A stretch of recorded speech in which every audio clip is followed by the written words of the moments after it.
No, it's okay. I just gotta find. Making some toast in the background. Yeah, yeah, yeah. Just make a little toast. It's that time of day. Yeah, here we go. Let's make the window a little bigger, and we are rolling. Yeah, you're right. I link it to the chat. Wait.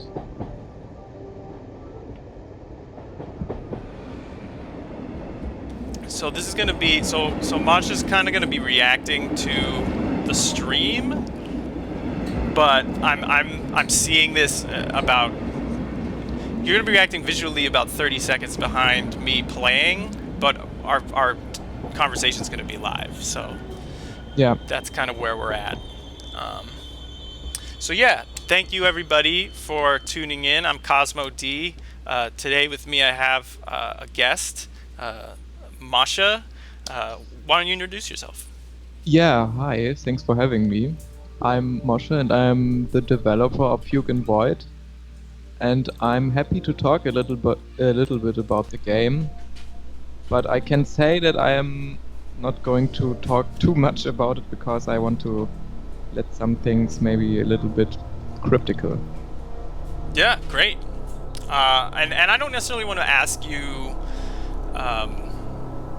about like too much about the symbology or the meaning. I'm more interested in uh, The your making of own, yeah, the making of it and your yeah. own kind of experience around creating it, and what Yeah, great.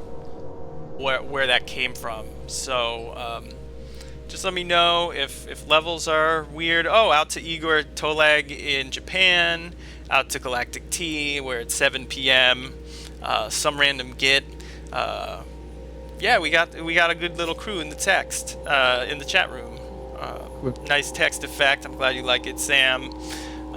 So anyway, I actually know Sam oh, from right my on. from my current project we're working on. Oh, Hello, excellent. Sam. Cool. So Masha, I'd like to know kind of your background. Like, what are you? I know you're from Hamburg, and I know you've made this game, and I know that you've been following my work for a little while. So, what more can you tell me about yourself and how you came to this? How I came to this game, yeah, it's like a little story. It started all, I think, with the game called NaissanceE or Naissance. I don't know. Yeah, great game, Yeah, cool it game. was huge impact on me. Hmm. It's super artsy and mysterious game, and I loved the atmosphere in this game.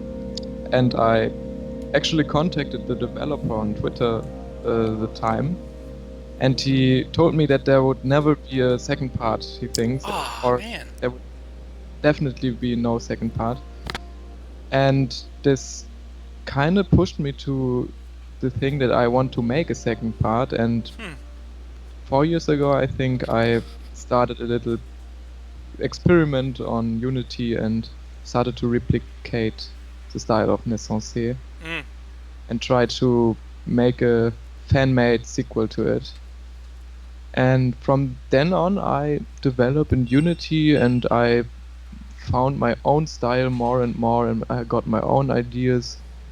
And it transformed from Naissance to something more personal and yeah, something different. And I'm very happy where I'm now, and I'm very happy about my community. My Twitter grows, and people are interested in my games, and I could not be happier. Really, it's too great to see people talking, discussing over my games, posting screenshots, or I don't know. I never thought it would possible to get this dream of mine so real. What were you getting? I mean, you were playing games like NaissanceE before you made your own work. Yeah. What else were you into? Like, what's sort of your pre-game background? Are you just kind of like living life, or were you Yeah, into I, art, I architecture? Like, yeah. yeah, I love architecture. But I think all the interests and all my creative energy started with actually with NaissanceE the most because after Naissance, I heard about brutalism, and I researched a lot of things in the internet, and I got more and more interested in contemporary art. Or Mm, uh, I was a little going into the non-mainstream thing, I think, yeah. and I got more and more into niches and discovering new stuff. And before that, I was like, yeah, I had a Steam account playing some games, some mainstream games like everybody plays, I think. Yeah, And what would you say was your like genre? What's the most like what's your comfort food game? What's the game that uh, you like to play when you're not making Fugue and Void? um, I love Dishonored. I love Yeah. the atmosphere of Dishonored. I love the whole world about Dishonored, and I love stealth games. I love to find my own way to finish the level and think about the world and feeling immersed in the world. Yeah. Fantastic. Um, so are you university student? You out of school? Are you kind of just out in the world? Like what's sort of your current like day in day out when you're not making games? What do you by day you are what? Yeah. It's actually a bit complicated. Like I was in school and I I did a lot of game development. I think all my time went into game development, and that's why I actually left school a little Huh. bit early, but not too bad. Like I have a degree, and I am, thanks to my portfolio, able to study in the next months actually. And yeah, at this time and the last years was very like standard routine life. I had some have some friends, with a loving girlfriend and a Great. nice family, doing some doing some stuff, but mostly working on my games. And yeah, besides that, I'm traveling a lot, going to events, going to museums, getting inspiration, discovering architecture. Fantastic.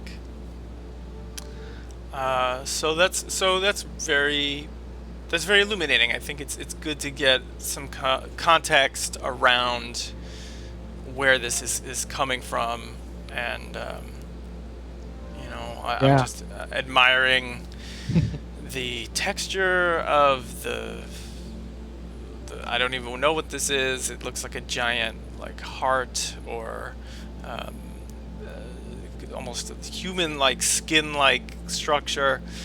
Um, Um, so you're you're flying above. You're meaning that? it's panning over this sort of gold Yeah. surface. Um, Um, when I'm curious, what in the series of games that you've made and the work that you've done, where what would you consider this? Like for me, I consider Norwood Suite to be my second game, or no, my yeah. third. It's tricky because I some people are like, oh yeah, Saturn V, that's your first game, and I'm always like, I don't know, Saturn V is kind of like a warm up, like test the waters Yeah. thing, Yeah. but people are like, no, no, no, that's your first game, like, so I was like, all right, I'll go with that, like that's my first game. Um, where is this for you in terms of like your chronology? Like, is this your Uh, Xth game? Is this your first large form work? Like, I think it'll be helpful to get a sense of that it's context.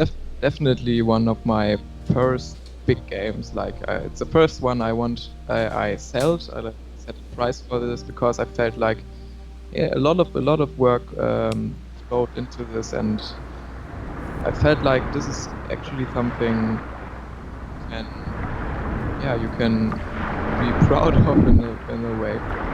And besides that, I have some other titles, like some, I think, little experiments. And like you said, like a little warm up for me was, for example, my first fan-made sequel to NaissanceE Voyage.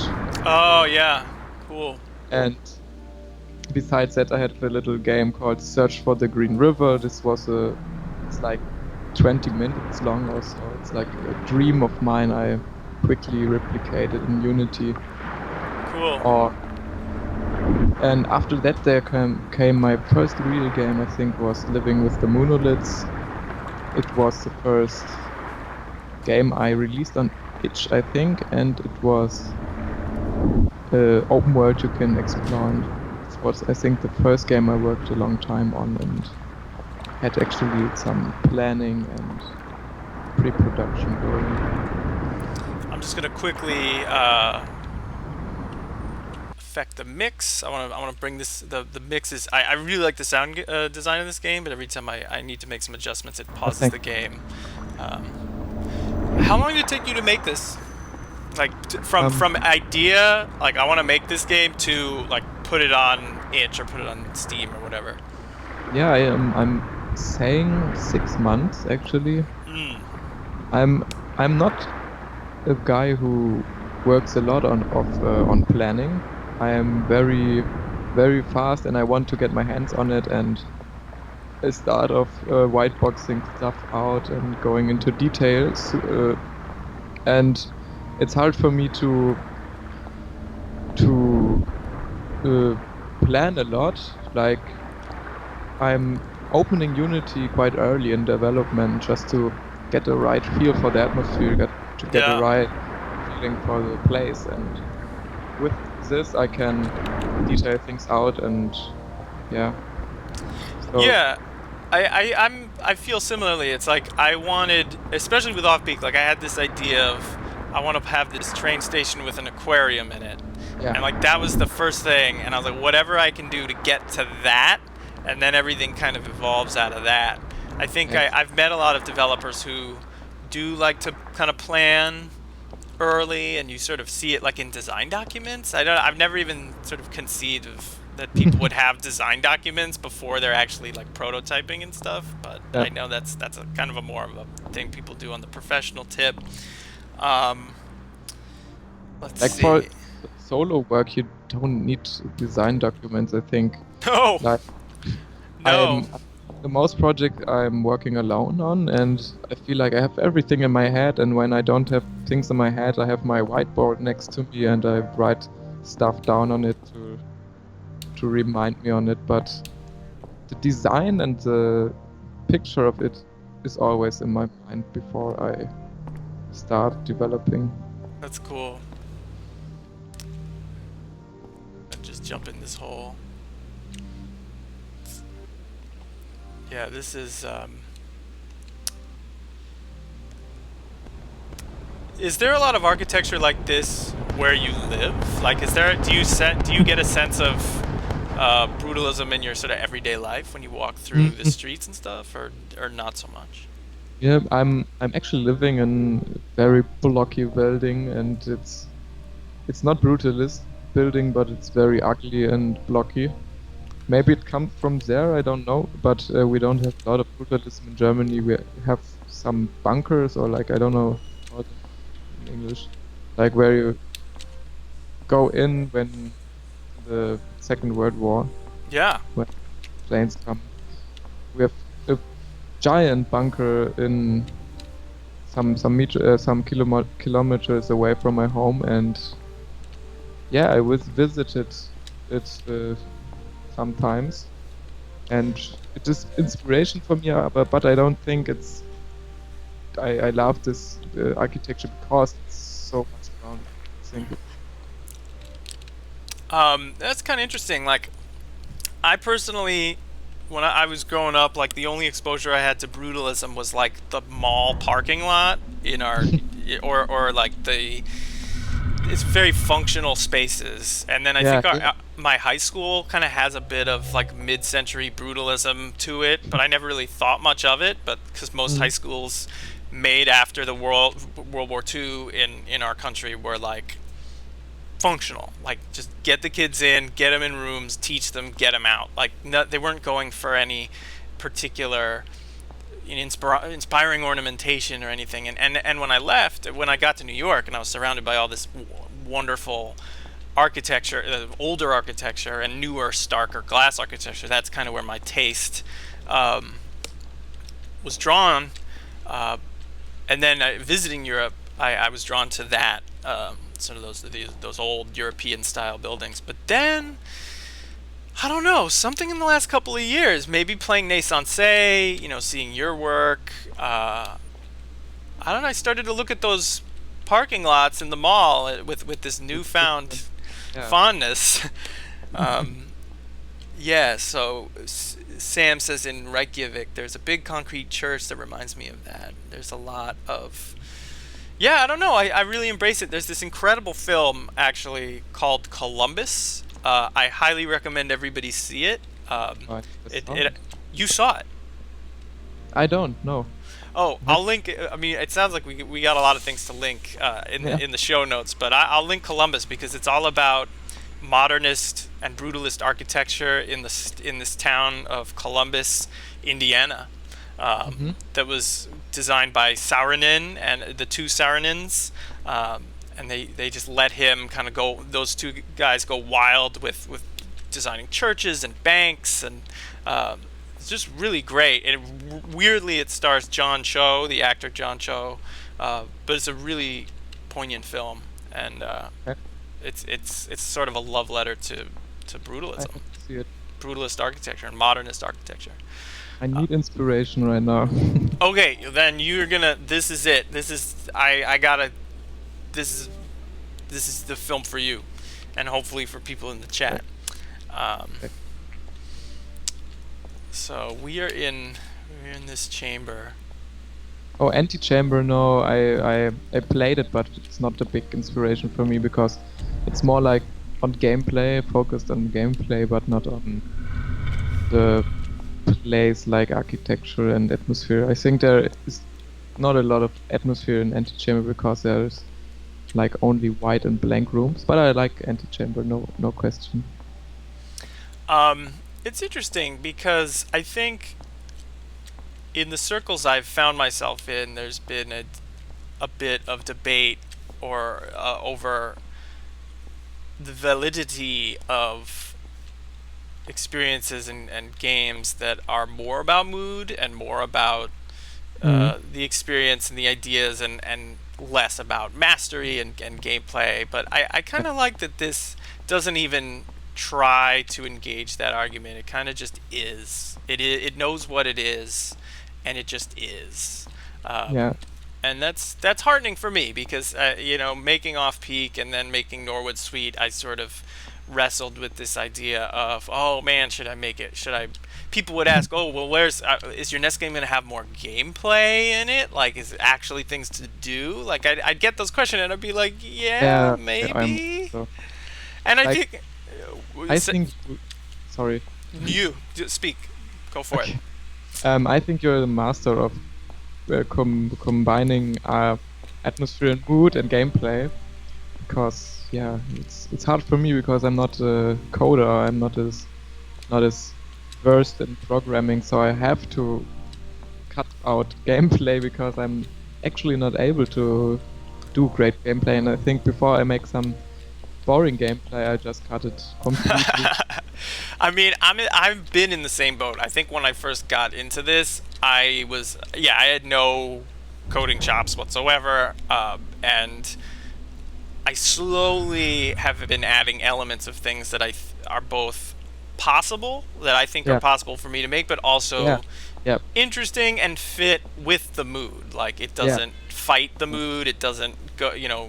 It's not incongruous, but it's still really relatively simplistic. Like, I love RPGs, and I play RPGs, and I'm like, oh my me god, too. how do people?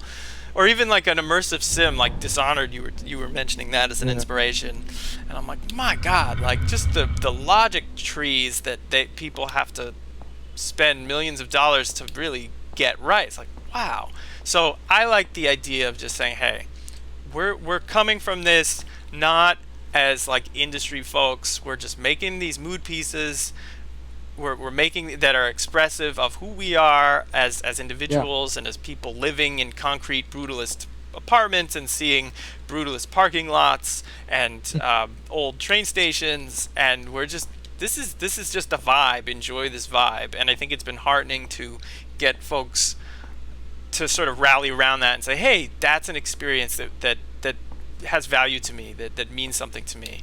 And I think that's been really great. And then if you want to add more game, like I even think the act of simply stepping on those plates and hearing that like nice grindy stone sound, like I kind of vibe with that, because I made a sound like that when the doors in off peak like slide from side to side. So Like I love that like grinding stone, like oof, and you have that here. I think just the act of stepping on a stone plate is weirdly like that's all you need. I don't know, like that's I actually made them because I wanted some interactivity in my games, because yeah. it's not gameplay, but I want to let the player interact with the architecture and let him feel like he has actually some impact on the environment, and it's not like he's going through a static environment. It's more like he is in there and can change something actually. Yeah, absolutely. I mean, I think even the slightest, I was really taken when people would like steal items in off peak, and they felt like, and then the people would respond who you were taking them from, and that to me is like, oh wow, people, even the slightest bit of movement and Yes. reactivity triggers a response, and that's great. I don't know, that to me feels like it's amazing what a little can go a long way. It's like pesto sauce. You add just a little bit, and people are like, oh my god, I'm eating a pesto sauce, or I'm putting this like hot sauce in my meal. And like, Yeah. that's spicy now. So let's see. In the chat, The 80s basketball game, yeah. I deleted it from Game Jolt and itch because it is something that don't fit my style anymore. And yes, I did it, and was a test on implementing gameplay and learning some code. But if you want it, you can write me a DM on Twitter, and I can send you the files over. special request. People in the chat, it's special request if you want the 80s basketball game. It's like people who want the Linux version of Norwood Suite. Like I don't trust it enough to put it on Steam and have people tell me it's broken. So I just special request. I don't think it's broken, but I don't want to take that risk on Steam. It does make me wonder, how long did it take for you to like make sure this worked? Like where was the QA like testing phase? How big was the testing phase for you in making this? Actually, there was no testing. Oh man, well there you go. That's a dream. Yeah, it's horrible because I know that some people get stuck in this maze thing with the grids, but I think I fixed it as good as possible, and it's I feel like I want to release a game, and that's it. I don't want to fix a lot of stuff because of course, when you can't proceed, I should fix it, but I don't want to fix as much as the whole game gets corrupted by the fix. I don't know how to explain it in English. No, I get it. I mean, it's like you don't want, in attempting to fix something, you potentially break other things or you open up new problems. And it depends on sometimes certain problems, in attempting to fix them, it opens up. Yeah, for example. It could open up a lot of things. It could send you down a hallway of sadness that you don't want to go down. Yeah, actually. Oh, this is lovely. Thanks. And the sound design. So I think I asked you this earlier, but where did that come into play, and what was your sort of process around sound design and music in this? Sound design is very important for me. I think I could make a game without anything, like without movement, without gameplay at all, but I need sound. It's like so much to me, and I spent, I think, half of the time developing this game, working on the sound, because I feel like the sound can create so much more behind these concrete walls than just like just like without sound.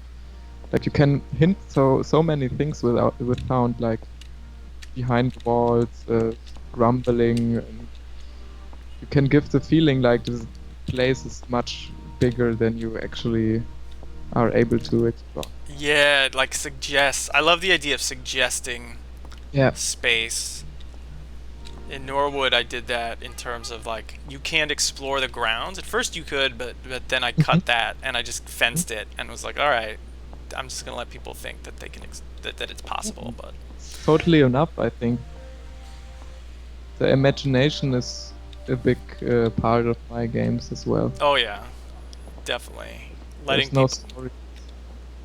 It's you leaving a lot of blank space, and that's kind of brutalism in a way. It's like it leaves a Yeah. lot of space for people to project their own feelings on these spaces. Like this almost looks church-like, this hallway, or these lights, or maybe it's just a meeting hall, or maybe it's just a, a tome, or maybe it's just it's a spaceship. Like it could be whatever you want it to be Yeah. because there's not a ton of signposting as to what So what great you. to see how or what people are thinking in my game, or projecting in my games, like when they play it or when they write about it. And I love to read it. I just love to hear what people connect with my games, making their own stories. I think this is the biggest part for me, like Yeah.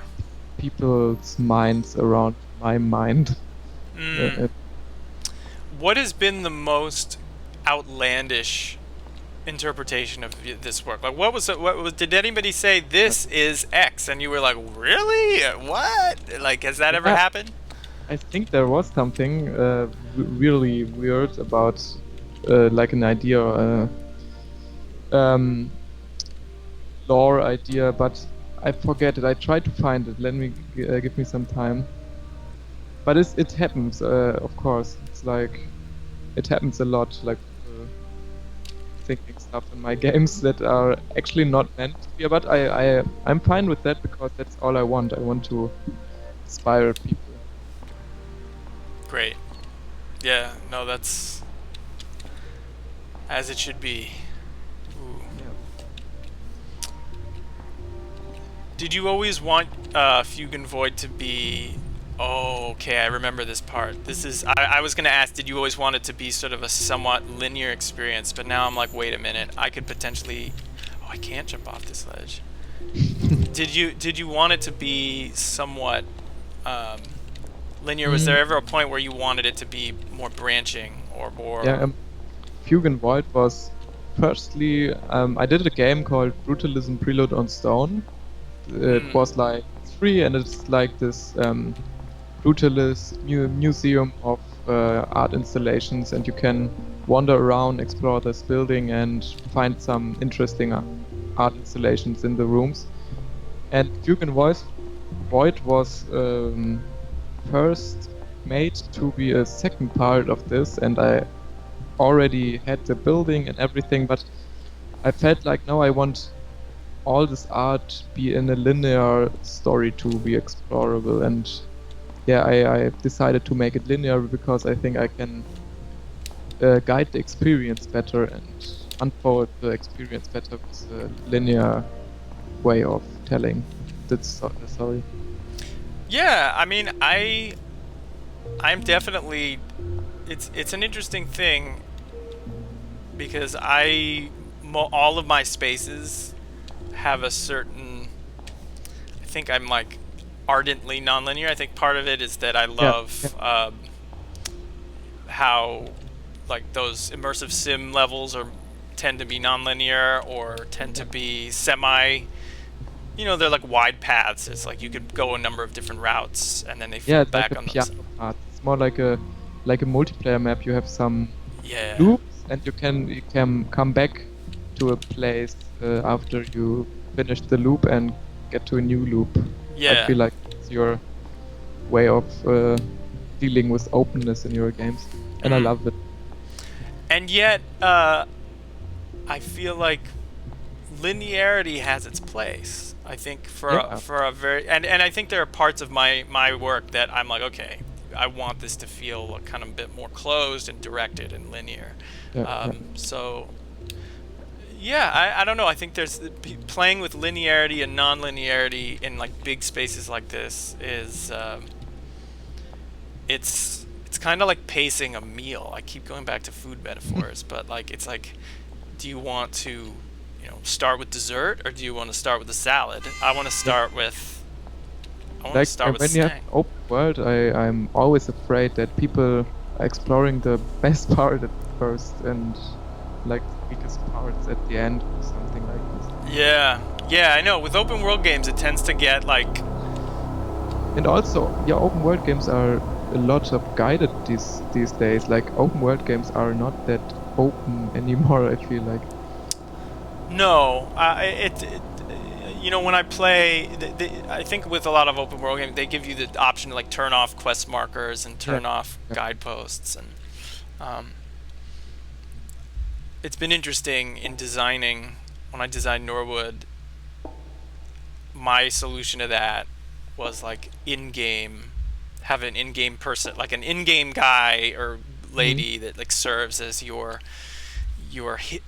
quest giver or your quest book. It's like, oh, I'm the concierge. If you need help uh, with anything, I'll help you out. So that's Or you those breadcrumbs like music stuff to guide the player in directions, I feel. yeah, yeah, definitely. Like whatever allows um, players to experience the game and not be looking at a user interface that says you need to Yeah. go here, here, here.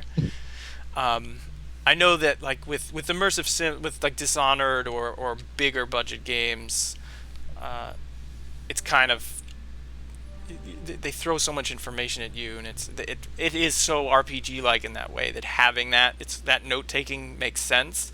But I feel like in games like this that are more mood pieces and more self-directed and more leaning into the aesthetics of the experience, um, you don't really Yeah. need it. You You can don't. just you just push that button and hear that cool sound and hear the door shifting far away, and that's kind of enough.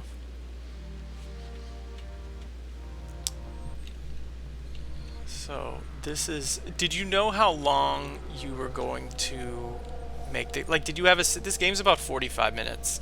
Did you Yeah. have a sense of how long it was going to No. be when you were making it, or Not, did you sort of kind of make it up? Were you winging it? Were you making it up as you went along? yeah, I wanted to make it longer than my previous games, but I think Wonders Between Dunes, one of my bigger games, is also about the time Fugue and Void is. But I want to make my next game um, a little bit longer, and I try to stretch it, but I don't want to like make boring parts into it just to stretch the time. I'm not a big fan of it. Mm. When you're building out these spaces, um, again, I'm kind of curious. Are you using some sort of architectural assistant, like a software outside of Mm. Unity? Are you using, I don't know. I mean, tool, whatever tool in the box you're using, and you don't have to, go too deep into it. But I am curious, like how Yeah, you. good question. I'm always interested on this approach, architecture. Yeah, I'm using 3ds Max for the models, and Okay. I'm modeling like a bunch of Lego bricks, like cubes and or arches or other pillars or walls, and in Unity I put them all together piece by piece, and I'm duplicating a lot, and I use the snapping tool, and I use the, I don't know, a vertex snap function a lot, and yeah, no, I don't do the whole building in other software. I'm mostly built them in Unity, and after that I light them in Yeah. Unity. You design the pieces in 3ds Max, Yes, and exactly. but you snap them together in Unity? Is that what you're saying? Yes, exactly. Like a more like a, I don't know how to call it. There's a name for it. Like Vertex taller, snapping, or what were you gonna say? like the approach on level design.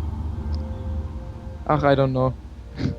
There's some approach. If anyone in the chat knows what we're talking about, feel free to chime in.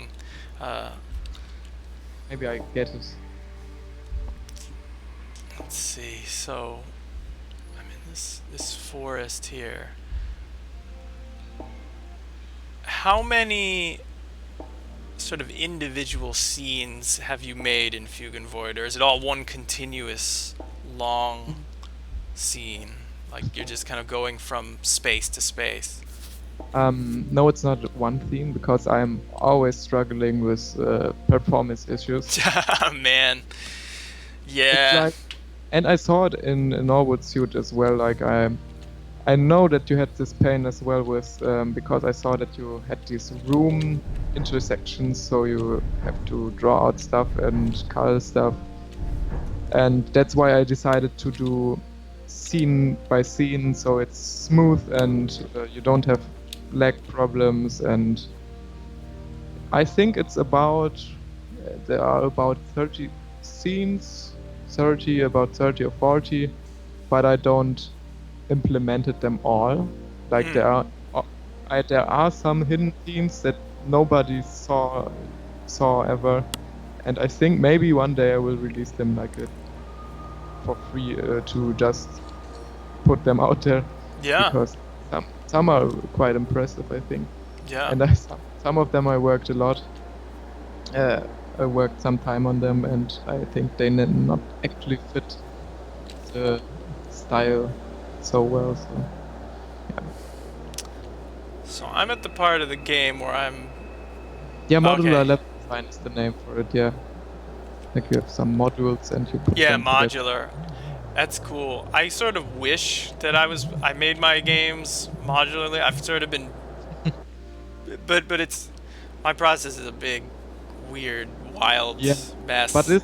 this is Cosmo D. Like I think it's this oddity and this scaling kind of problem. Yeah, it's But I it's love it. it's kind. So did you ever were you playing with blocks when you? I mean, I guess we all were at some Yeah, point. But sure. like, was that something that? Unity cubes all over the place, like 1 million Unity cubes. Yeah. Make I don't know a scene. I think it's interesting because you could sort of see level design as like modular, like you're putting these prefabricated parts together. I saw this thing on Deus Ex, Mankind Divided. Like that's kind of how they made their city in Prague. I've been playing a bit of that now, and I've been Mhm. really impressed in how they made that city so Yeah, detailed, but it runs really well. I mean, it's a AAA game, so yeah, sure. but it's also made. It seems like a lot of professional level design comes from the more modular technique, and Mm. I think my technique has been more like take a piece of clay and like stretch it and mold it and cut holes in it and like Me build as from well. there. Yep. It's more of a like making a sandcastle. Yeah, yeah, and it sadly goes on to performance, but maybe one day we can model as much as we want without fearing that we make a totally unplayable mess.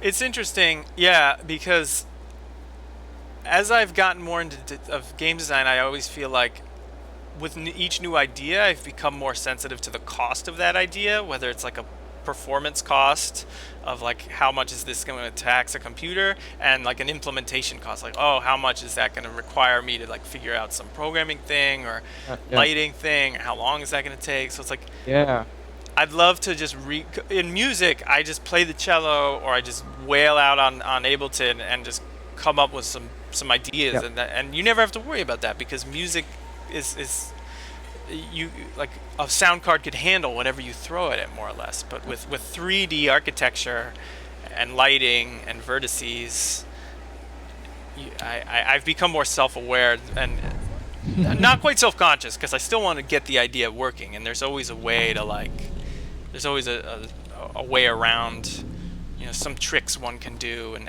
Yeah. with time and work. So yeah, I mean, what is the thing you've had to do the most to get your games Oh God. playable? Oh God, is that like Uh, a it's like if I had one wish, I would wish that the whole light baking part would go in milliseconds or something like. Because I love light baking and I love how uh, global illumination makes my games look. So I don't know, like the atmosphere comes a lot from the lightning and the yeah, shadows.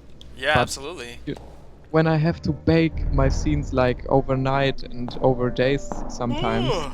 it's very, very frustrating. And when you look at it and there are errors, there are a lot of errors and a lot of baking artifacts like I bright know places. it's the worst So, feeling in the world. I so mean, horrible. you've been waiting. It's like baking real things and they come out wrong, like a cookie. Yes, exactly. Food again, like the cookies they're burnt at the bottom, or like I try to make pizza myself and it's soggy in the middle. It's like, man, I just spent 20 minutes waiting for a soggy pizza that I baked myself. I gotta rebake it, um, or throw it out, start from Yeah, scratch, or rethink the whole approach to how I'm lighting my game. yes, um, exactly. yeah, it's Like I hard. know that you don't use baked lights, I think, or am I wrong? I sort of split the difference. In Unity, you can either do kind of the general or the global illumination, which is easier to. It's a little lighter on system resources, Yeah, or you can do the baked light, like every texture. It's like the lighting is baked into the textures, and that's the one that takes a really long time. But if it comes out, it actually works really great. I don't know, which one do you use, the global illumination or do you use like the baked?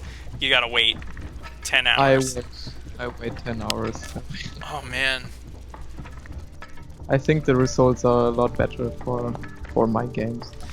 Now I know that Unity is trying to address that and they're trying to improve it. Yes, yes, I'm seeing that as well.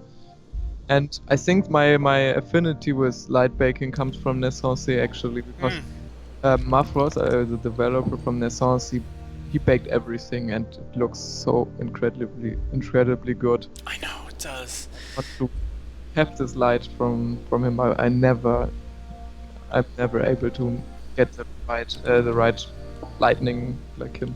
But I don't want to. I want to have my own in a way. Yeah. I feel like it's an ongoing struggle, and Unity is constantly revising their tools and reworking their own workflows. So it just feels like the ground is ever shifting, Yes, in terms of the techniques that are available and that are possible to achieve the sort of visual ideas and the mood. At the end of the day, it's like whatever it takes to get to what you want, which is the feeling. exactly. I think that the end of this game, for me, is what really drives it home. And I don't want to talk too much about it. I kind of just want to acknowledge that it kind of gives the whole experience its poignant kind of. It puts everything into perspective. It's like a piece of music where at the end of the song it kind of reintroduces all the themes and it kind of winds it down. It kind of gives a whole cohesion to the experience that's just been had, uh, and it's also a bit. Uh, yeah, wow. It's like self-reflective. It's a really. I think this part of the game is where you you find sort of the emotional strings that will lead you to wherever goes next. Like I think if you're making games in a continuum or in a continuum of your creative headspace, this is the emotional, this sort of emotional coda to the whole experience that will guide your next work. Yeah, I want to have this greater picture of my games, because if you look at the bed in this apartment, you can actually see some Polaroids from earlier games. So I'm not only Yeah. I'm gonna go back like in your room. You're in the room of in, the in the room, yes, protagonist. yeah, it's my room, yeah. Is And this modeled after your like? Are there elements of this that are true to even your no, own apartment in real life, or did you just like no, wing it? no, it's totally, totally, not my room. But the idea is like this place is a very personal place for me in the virtual space. And yes, you can see old pictures from older games, so I'm not only trying to summarize Fugue and Void, I try to summarize my whole gaming universe in a way. Like Yeah.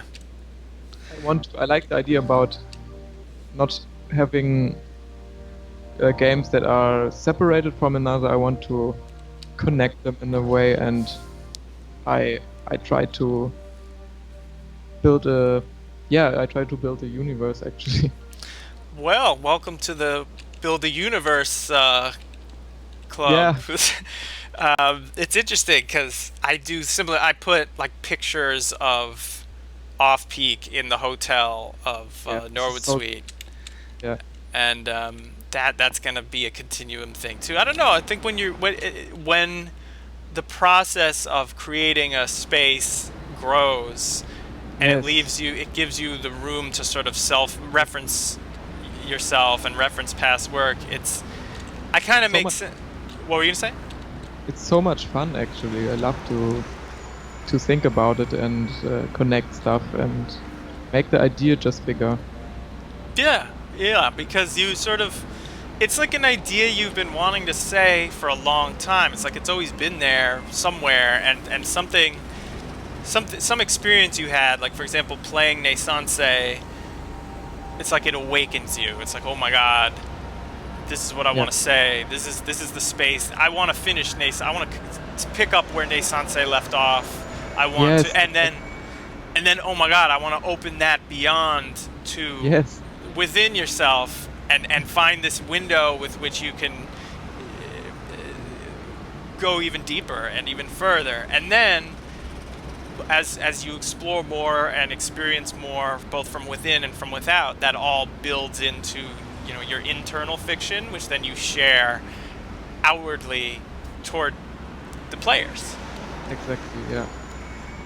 And it's nice to see there are some fans or people who like your work, and they are sticking with you since the beginning, and they get all those references you are. Yeah. And this is a motivation actually that drives me. All the dedicated people playing my games. I think it's healthy to make work in an environment where there's a lively discourse around it. I think early Let's Plays of Off Peak did that for me, Yeah, and being in New York around other game developers and being connected to that and seeing how people respond to it. So I think I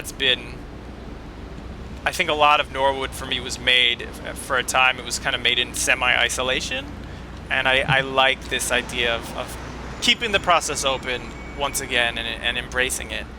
I am curious. What would you say is your most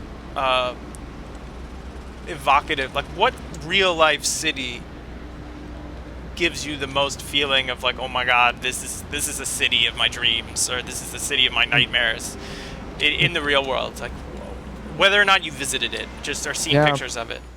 Well, I was never able to leave Europe for now, but I think I really want to visit Asia, like Yeah. China. Japanese cities are like, I think, a big inspiration for me, and I think it's maybe a little bit to the feeling like visiting my own city in a way, like I'm watching so much inspiration on architecture and urban design. So when I come to the city, maybe I'm feeling familiar with it even without being being there for years. Excellent. Yeah, I visited. I think Hong Kong's definitely been an inspiration for the city at the distance of Norwood Suite. Yeah. But yeah, you've Wow. never left. You've never left Europe. You've never left the continent. No, never. The UK. Have you ever made it out to the UK? No, actually not. I'm more like a southern explorer. Got it. Like everything with train. Yeah, that's fantastic. I love trains, by the way. It's really poor, pure atmosphere. Yeah, no, I'm a big fan too. I've the European rail system is been romanticized many times.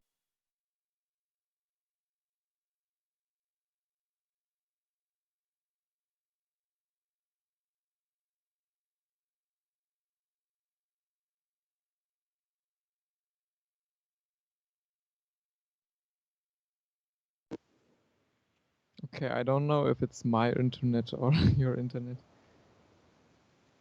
Hello?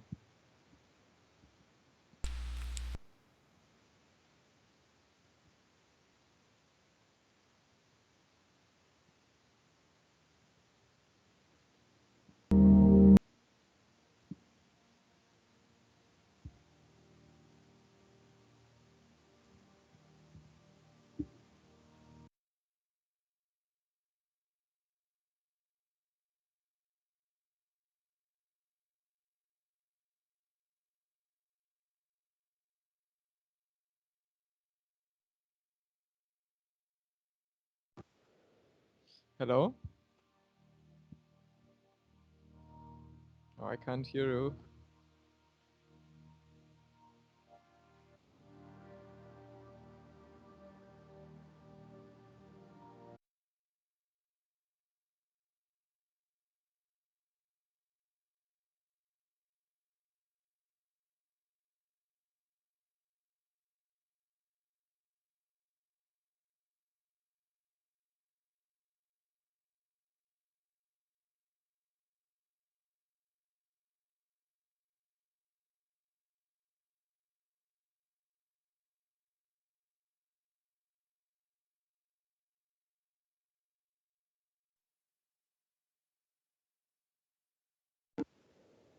Hello? Ah, yes, now I can hear you. Yes.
Hello?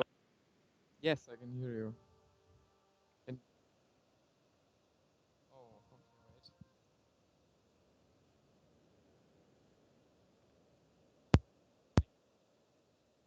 Hello?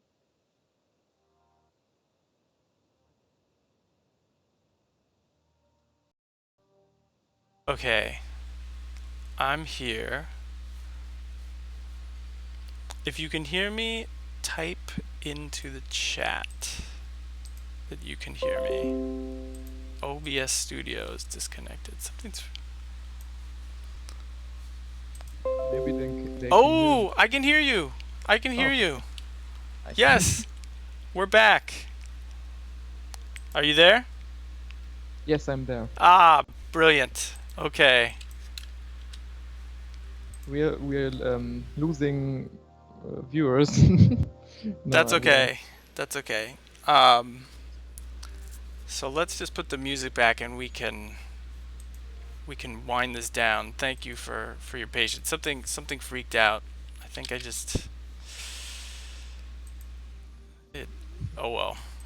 Um, okay. Can people hear me?